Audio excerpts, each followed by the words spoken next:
recebemos com muita alegria aqui na Capital FM o desembargador Márcio Vidal, presidente do Tribunal Regional Eleitoral de Mato Grosso. Desembargador Márcio Vidal, como é que é o balanço das eleições de 2018? Bom dia, um prazer tê-lo aqui.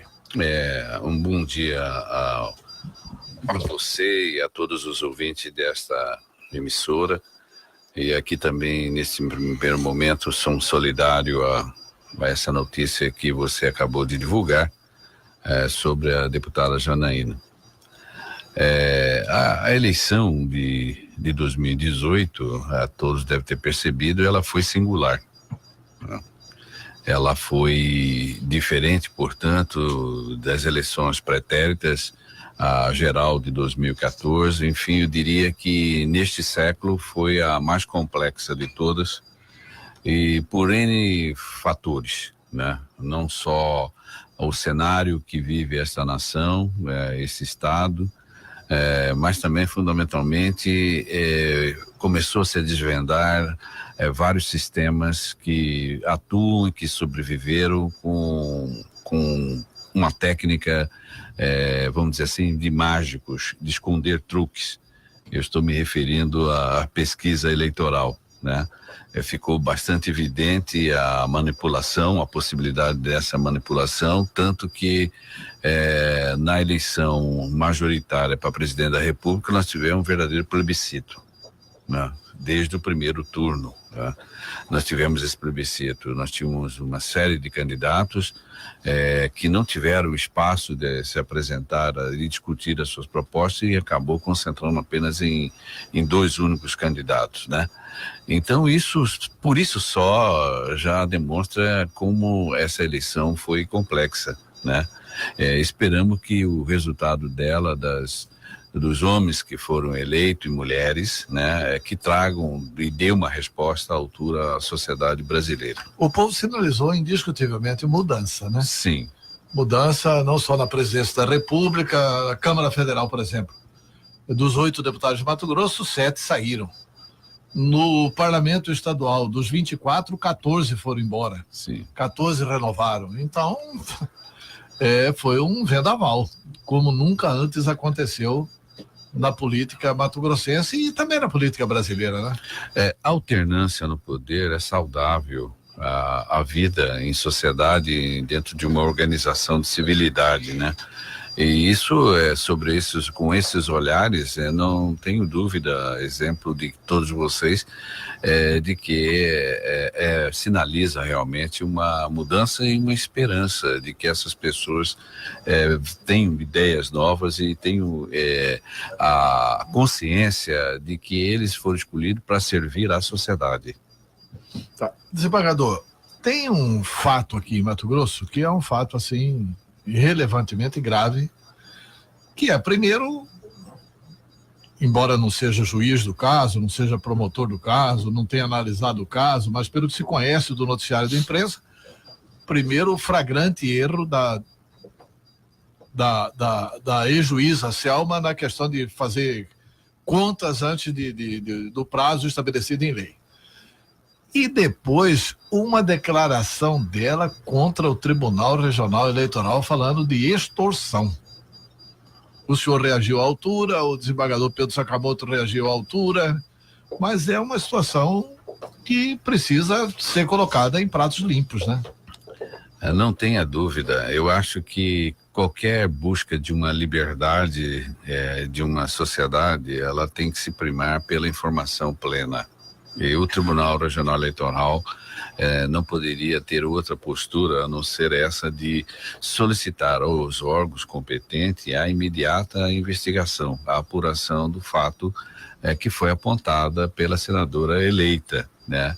Embora no momento seguinte ela tenha relativizado essa sua denúncia. Pois mas me referindo que as extorsões, 3 extorsões, 2 ela própria teria formulado um boletim de ocorrência, teria dado início. E uma terceira que solicitei à Polícia Federal e também à Procuradoria Regional Eleitoral que imediatamente fosse aberto um inquérito, e isso foi feito. e está em fase de investigação. Ela, não sei se ela já foi ouvida, ela tem que apresentar as provas, né, sobre essa eventual extorsão. Seja o qual resultado for, os responsáveis terão que, evidentemente, ter a grandeza de assumir os seus equívocos, os seus atos desviantes. E o Poder Judiciário tem que punir, né? Com certeza o fará, né? A altura, eu não tenho dúvida disso. Questão de aprovação de contas. A conta rejeitada não gera efeito nenhum. Até por causa da lei, como é que é isso? É uma pergunta interessante. O que a gente estava comentando há poucos minutos, o judiciário, ele não faz lei. Quem faz a lei é o parlamento. Esse é um grande equívoco da própria sociedade, do cidadão eleitor, em supervalorizar, às vezes, o cargo do executivo, né? De uma certa forma, empoderando. É como se estivéssemos ainda vivendo numa era do imperador, né? O cargo crucial para a sociedade é o parlamentar, né?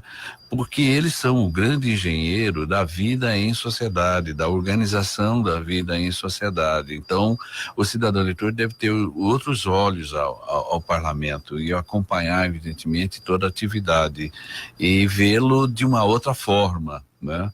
Não como é hoje. A legislação da prestação de contas já foi dita por um certo ministro do Supremo Tribunal Federal, quando estava no Tribunal Superior Eleitoral, foi o ministro Gilmar Mendes. É uma enganação, é um faz de conta. Infelizmente é isso mesmo. A prestação de conta não passa apenas de uma maneira de apresentar à Justiça Eleitoral formalmente a conta. E qual é a consequência? As consequências são: você aprova, ou você aprova com ressalva, ou você rejeita. Qual é a consequência disso? Isso impede dele ser diplomado? Não.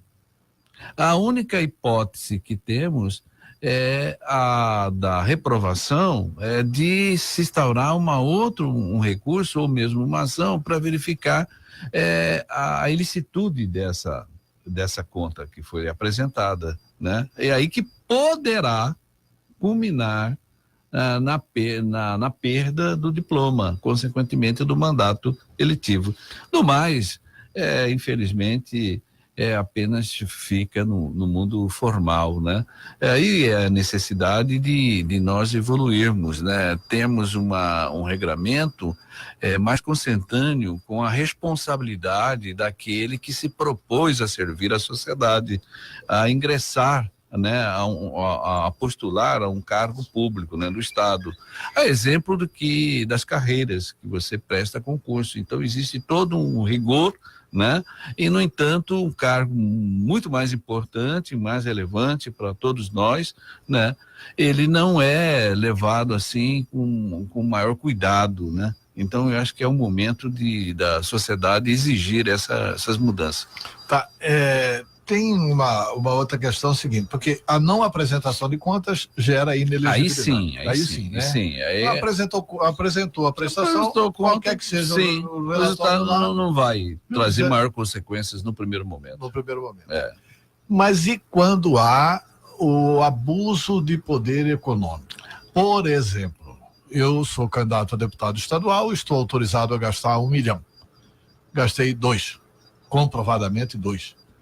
E nas apresentações que chegaram ao tribunal, mostra que eu gastei mais do que o limite estabelecido na lei. E nesses casos? Então, se caracterizar abuso do poder econômico, do abuso do poder político, todas, evidentemente, vedações de conduta, ele tem uma consequência mais enérgica, que é a perda do mandato. A cassação realmente do mandato. Esse sim, isso pode ocorrer. Então, nesse caso, pode ocorrer a perda do mandato? Pode ocorrer, sim, senhor. Perda do mandato. Uma das dúvidas da população é assim: por que demora tanto para decidir essa questão? Por exemplo, o caso de qualquer parlamentar, especificamente da juíza Selma, que é um caso concreto aqui de Mato Grosso. Ela foi diplomada, corretamente diplomada, porque não há nada que impeça a diplomação dela, Tem a representação do Estado, que cada Estado brasileiro tem direito a 3 senadores.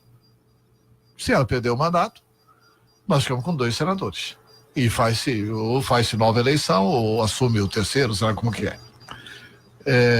Aliás, quanto a isso, faz-se nova eleição? Vai ter que fazer a majoritária, né? Não é proporcional. Faz nova eleição. Tem que fazer nova eleição. Faz nova eleição. Tá. Demora para terminar esse processo, assim, porque a gente tem que ter 2 coragens. Tem que ter a coragem de absolver e tem que ter a coragem de condenar. Com certeza.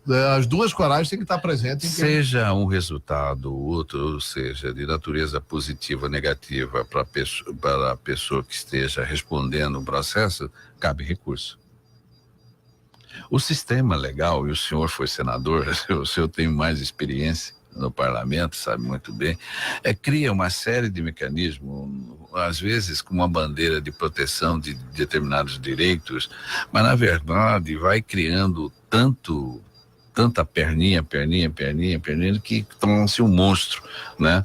E ao longo dos anos, a gente vai se percebendo que há uma série de recursos quase infinito. E cria dentro do modelo do sistema, nós temos 2 instâncias no primeiro momento, a ordinária, e tem mais 2 na instância extraordinária. Então, imagina você, esse processo começou no primeiro grau, na instância ordinária, aí vai para o segundo grau, depois é possível se recorrer ao STJ, aí recorre a um... TRE, não é? Sim, não, nasce aqui no caso, nesse caso, que o senhor apontou, especificamente a competência originária é do TRE. Há uma ação em curso, e uma ação, ela precisa haver a instrução. Você tem que oportunizar as partes a prova, o direito de se provar. Você faz uma afirmação, exatamente, você faz uma afirmação e a outra parte vai querer contrapor essa afirmação. Então, ambas têm o direito de lançar mão da prova. Então, isso não tem como impedir. Então, isso consome tempo, né? Eu tenho provas documentais, eu posso ter, no caso, prova pericial, que é mais complexa, isso consome tempo. E isso vai se arrastando. Mas eu acredito que, pela celeridade do procedimento da própria jurisdição eleitoral e do relator, esse processo deve ir no mais tardar em julgamento entre fevereiro e março deste ano. Em ano que vem. Né? Porque aí cabe recurso. Aí evidentemente, cabe recurso. Né? Aí você tem um embargo de declaração, está no sistema legal, na criação da justiça. Está na Constituição e está nos ordenamentos esse embargo legais. De declaração, embargo de declaração, depois de embargo de declaração, cabe recurso ao Tribunal Superior Eleitoral. Lá dentro do Tribunal Superior Eleitoral tem uma série de outros recursos possíveis. Depois, em último momento, cabe recurso ao Supremo Tribunal Federal. Então, mas essa tramitação do TSE para o Supremo é rápida, né? Eu não lembro de nenhuma mudança do Supremo em relação à decisão do TSE. Bom, isso aí o senhor já está conjecturando uma hipótese que poderá ocorrer, né? Mas o fato é que o processo ele tem um tempo de maturação. Não tem como você atropelar. Se você atropelar, você vai criando vícios que são passíveis de anulação em grau de recurso. Então é perda de tempo. Nós temos inúmeras situações, às vezes, que tem a vontade de se imprimir uma certa celeridade, você imprime, e aí quando você depara esse processo, essa decisão que você proferiu, ela é anulada por uma instância superior e é devolvido o processo novamente a você para você refazer o processo. Tudo isso consome tempo. Desembargador, pela sua experiência de julgador, o que o senhor recomendaria aos parlamentares? O que precisaria mudar para a gente ter eleições mais limpas ainda? Bom, eu penso que nós devemos abrir uma discussão com a sociedade de várias formas para reescrever o sistema político brasileiro, né?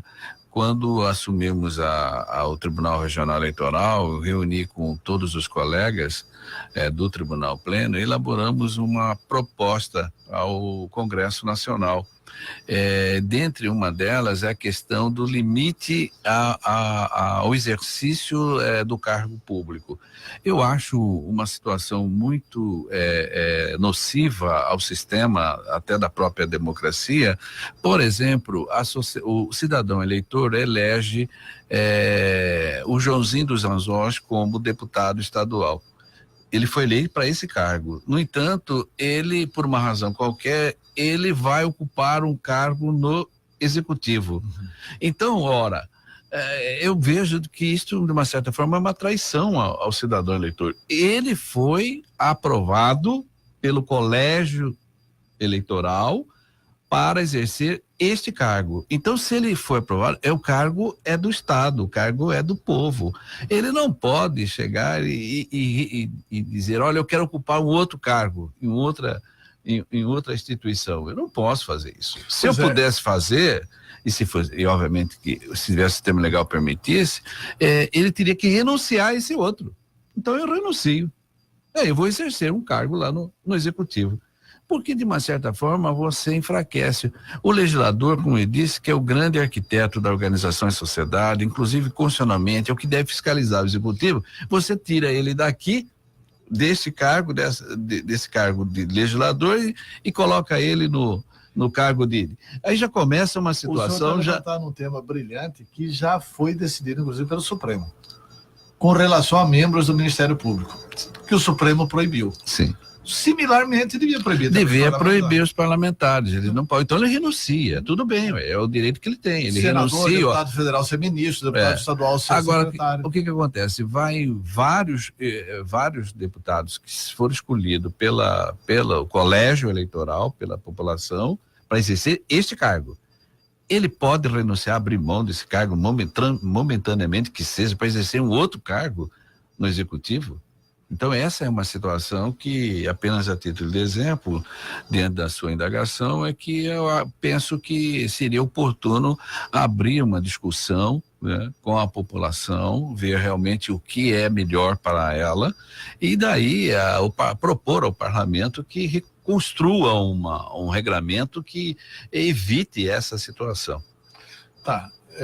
Alguma outra sugestão? Não, são várias, né? Eu apenas lembrei dessa nesse momento, mas uma outra também é que você poderia exercer o mesmo cargo apenas por 2 vezes, para que não tivesse o mandato profissional, perpétuo, né? Você tem uma experiência, começa como vereador, vamos imaginar, um parlamentar, você pode exercer 2 mandatos, depois você poderia ser deputado estadual, 2 mandatos, depois você pode ir para a deputada Câmara Federal, 2 mandatos, para que dê oportunidade a todas as outras pessoas de participar também no Estado, exercendo um dos cargos que possa contribuir realmente, efetivamente, para uns dias melhores para todos nós.